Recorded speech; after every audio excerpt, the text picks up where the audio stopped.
I never thought I'd be raising Clara alone. Elizabeth, my wife, my partner, my everything, was taken from us too soon. Cancer doesn't care who you are or how much you love someone. It just takes. And when it did, I promised myself that I'd give Clara the life Elizabeth and I had dreamed for her. That meant working harder than ever at Whitmore Construction, the business I built with my own two hands. It wasn't easy. There were nights when I came home so exhausted I could barely keep my eyes open. But seeing Clara sitting at the kitchen table drawing pictures of houses made it all worth it. She always had this spark in her eye, this creativity that reminded me of her mother. But as she grew older, I noticed something else, a distance between us, like she felt I was more invested in my work than in her. Maybe she was right. Maybe I let the business consume me because it was easier than facing the pain of losing Elizabeth. Either way, I didn't realize how much Clara resented me until Victor came into our lives. Clara brought him home one evening, unannounced. "Dad, this is Victor," she said, beaming like she just won the lottery. He was tall, polished, and British, his accent smooth as silk. At first glance, he seemed perfect. Well-dressed, articulate, confident. Too confident, if you ask me. He shook my hand firmly, his grip just a little too strong, like he was trying to prove something. Over dinner, he peppered me with questions about Whitmore Construction, nodding thoughtfully as I explained how we'd grown from a small firm to a regional powerhouse. But then he started talking about modernizing the company, suggesting I might want to consider stepping back and letting younger minds take over. Younger minds? Was he implying I was outdated? I bit my tongue, reminding myself that he was Clara's fiancé, not some corporate shark trying to steal my livelihood. Still, there was something about the way he looked at me, like he already knew he could outsmart me. I pushed those thoughts aside, for Clara's sake, but deep down, I couldn't shake the feeling that trouble was brewing. The wedding was beautiful, I'll give them that. Clara looked radiant standing by the lake, her white dress flowing in the breeze. Victor stood beside her, looking every bit the Prince Charming. As I watched them exchange vows, I told myself I was being paranoid. Maybe Victor really did care about Clara. Maybe he wasn't as calculating as he seemed. But the cracks began to show almost immediately after the honeymoon. Victor started showing up at the office, offering unsolicited advice on everything from marketing strategies to employee management. At first, I tried to ignore it, chalking it up to his enthusiasm. But then he started making changes without consulting me, reassigning projects, sidelining longtime employees, even altering contracts. When I confronted him, he smiled that infuriating smile of his and said, "James, trust me, this is for the best." For the best? For whose best? It started with whispers. Employees coming to me, saying Victor had convinced them I was holding the company back.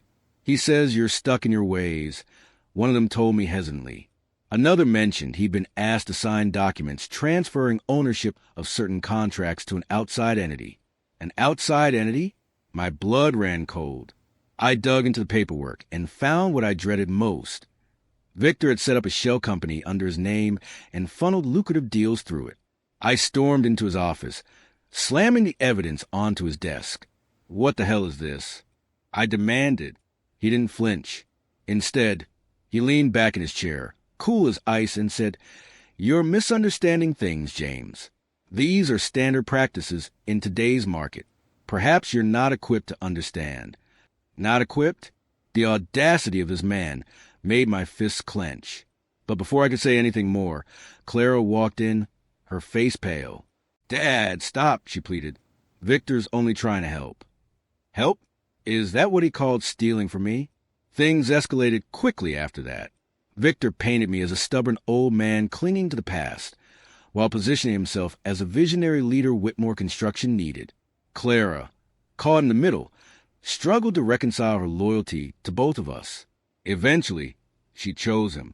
It broke my heart to hear her say, "Dad, maybe it's time you step back.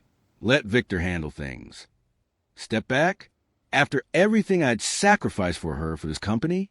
I wanted to scream, to tell her the truth about Victor. But what good would it do? She wouldn't believe me. So I did the unthinkable. I resigned as CEO, handing over control to Victor. It felt like severing a limb, like giving away a piece of my soul. But I wasn't done yet. If Victor thought he could erase me, he had another thing coming. Victor threw a gala to celebrate his new role as CEO, inviting clients and investors to showcase his vision for Whitmore Construction. I attended, gritting my teeth through speeches about innovation and progress. Then, during a break in the program, I overheard him talking to one of the board members. "It was easier than I expected," he said, laughing. "James is practically senile. Clara's naive enough to trust me completely. By the time they figure it out, it'll be too late." My stomach churned. Senile? Naive? The arrogance of this man was staggering. I clenched my fists, fighting the urge to march over and punch him square in the jaw. Instead, I slipped away, retreating to my car. As I drove home, I made a silent vow. Victor would regret crossing me.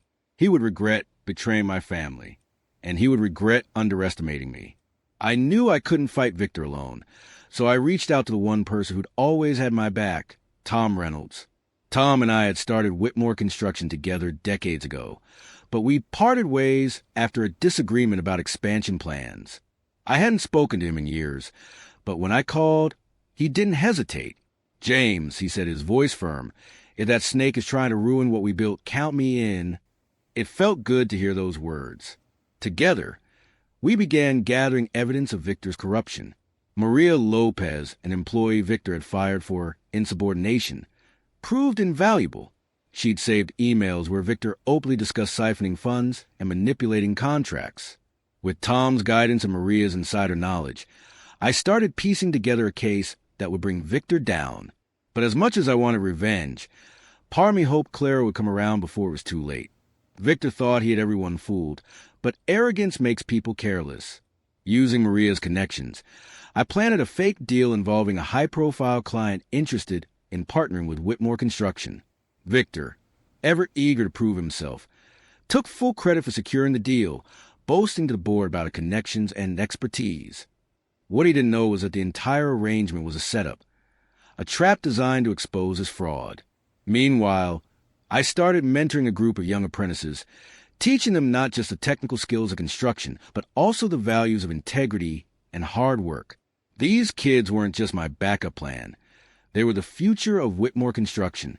Every time I saw their determination, I felt a flicker of hope, not just for the company, but for Clara too.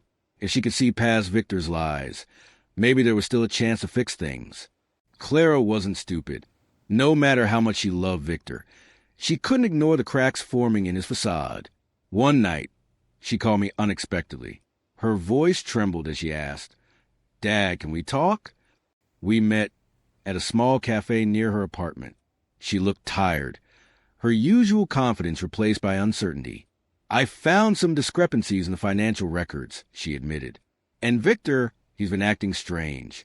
He won't let me talk to you or even mention your name." My heart ached hearing her say that, but I kept my tone calm. "Clara," I said gently, "I know this is hard to hear, but Victor isn't who he says he is. He's using you, sweetheart. And if you don't believe me, look at the evidence yourself." I handed her a folder containing copies of the documents Maria had gathered. Clara hesitated, then took it. For the first time in months, I saw a glimmer of the daughter I used to know, the one who trusted me. With Clara starting to question Victor, I focused on tightening the noose around his neck. The fake deal was moving forward exactly as planned. Victor threw himself into organizing the partnership agreement, oblivious to the fact that every signature, every document, was being meticulously tracked. Tom and I worked behind the scenes, ensuring that everything pointed directly to Victor's involvement. Meanwhile, I continued mentoring the apprentices, preparing them to step up once Victor was gone. It wasn't easy juggling all these pieces, especially knowing that Clara was still caught in the middle. But I reminded myself why I was doing this. For Elizabeth, for Clara, and for the legacy I'd poured my life into building. As the final pieces fell into place, I allowed myself a moment of quiet satisfaction. Victor wouldn't see it coming. And when he did, it would be too late. The board meeting was set for 9 a.m., and I arrived early, clutching the folder that contained everything we needed to expose Victor. My hands were steady, But my heart raced as I took my seat at the far end of the conference table. When Victor walked in, he looked every bit the confident leader, immaculately dressed, his smile polished for the occasion. He began presenting the fake deal, going on about how it would revolutionize Whitmore Construction's presence in the market. That's when I stood up. Before we proceed, I said, my voice cutting through the room like a knife, I think everyone should see this. I placed the folder on the table and slid copies to each board member. Inside were emails, bank statements, and signed documents, all pointing to Victor's embezzlement and fraud. The room fell silent as they flipped through the pages. Victor's face turned pale, his composure crumbling. "This is nonsense," he snapped, but his voice wavered. No one believed him anymore. After the board meeting, Clara confronted Victor at their apartment. I didn't witness it firsthand, but she later told me how it went. She'd gone straight home, her mind reeling from the evidence I'd shown her. When Victor walked in, still fuming from the boardroom ambush, she demanded answers. At first, he tried to deflect, accusing me of fabricating lies to ruin him. But when Clara pressed him, when she showed him the same documents I'd given her, he cracked. "Fine," he shouted. "Yes, I moved money around. Yes, I manipulated contracts. But it was all for us, Clara, for our future." His words hit her like a slap. "Our future?" she whispered, tears streaming down her face. "You lied to me. You betrayed my father and me." That night, she packed her bags and left him. It wasn't easy for her to walk away, but she finally saw Victor for who he truly was. Clara came to my house the next morning, her eyes red from crying. She sat across from me at the kitchen table, where we'd shared so many meals over the years.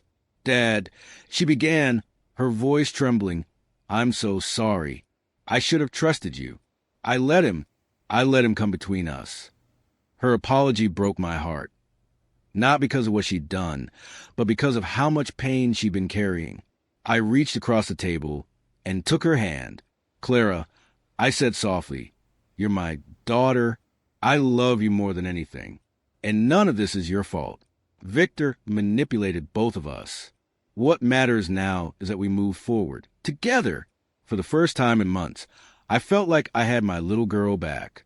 We spent hours talking, clearing the air, and making plans for the future. It wasn't perfect, but it was a start. Victor didn't go quietly.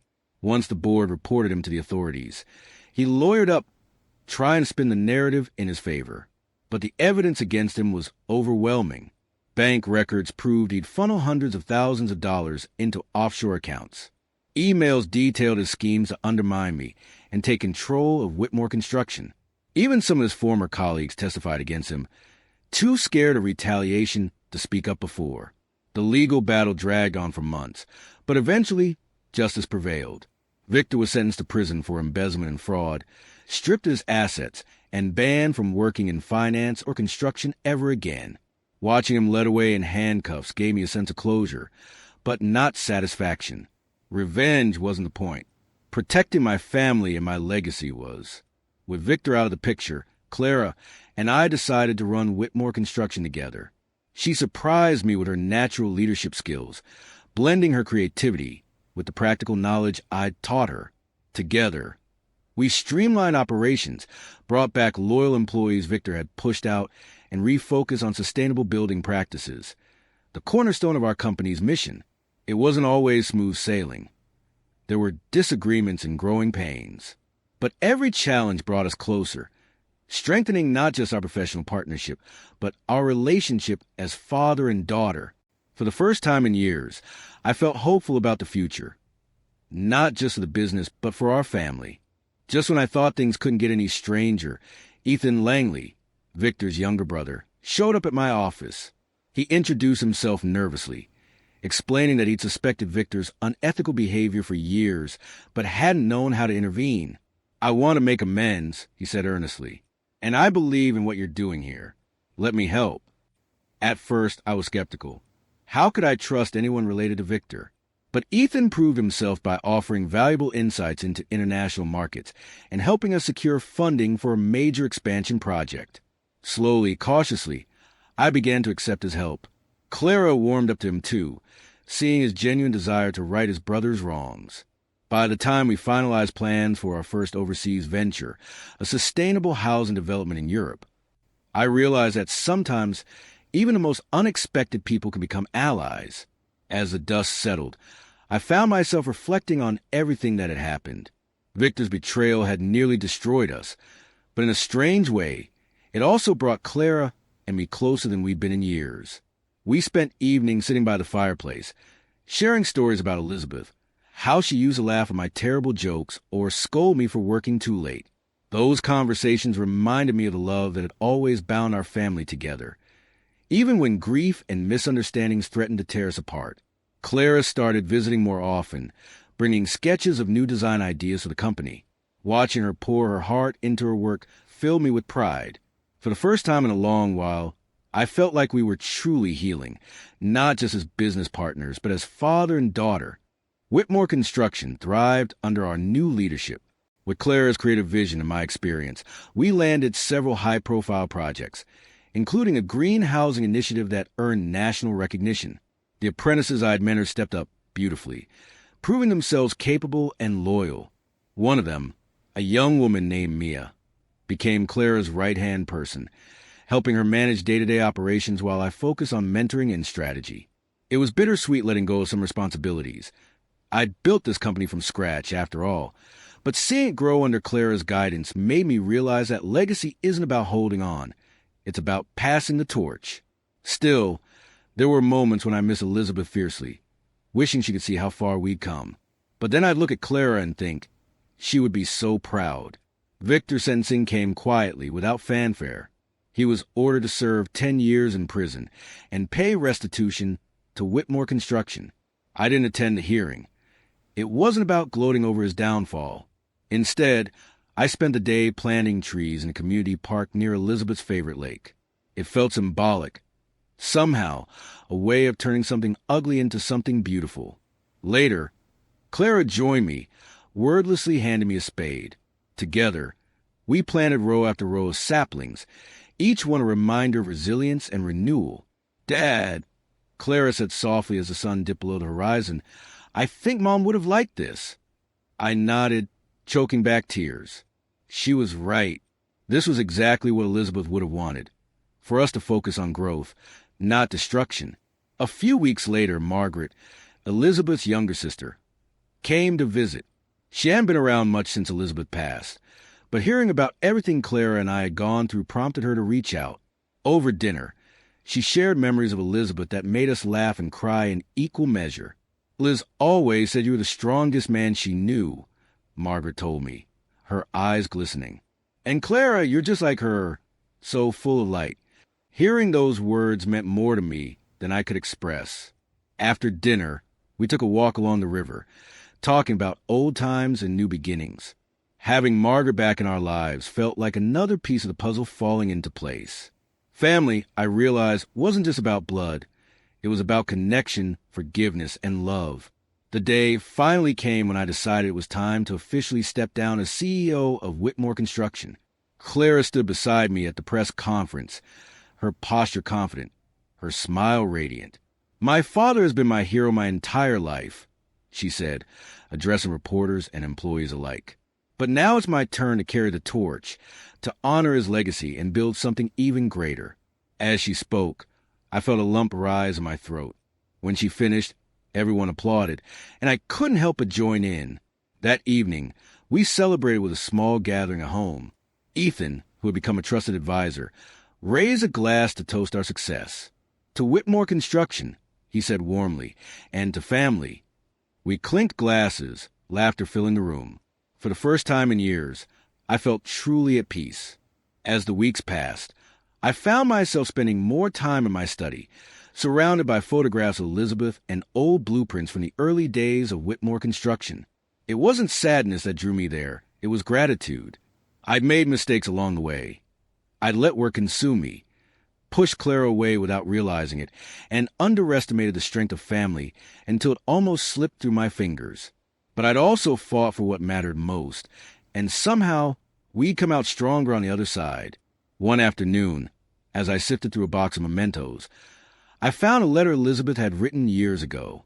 James, it read, no matter what happens, always remember, love is your greatest legacy.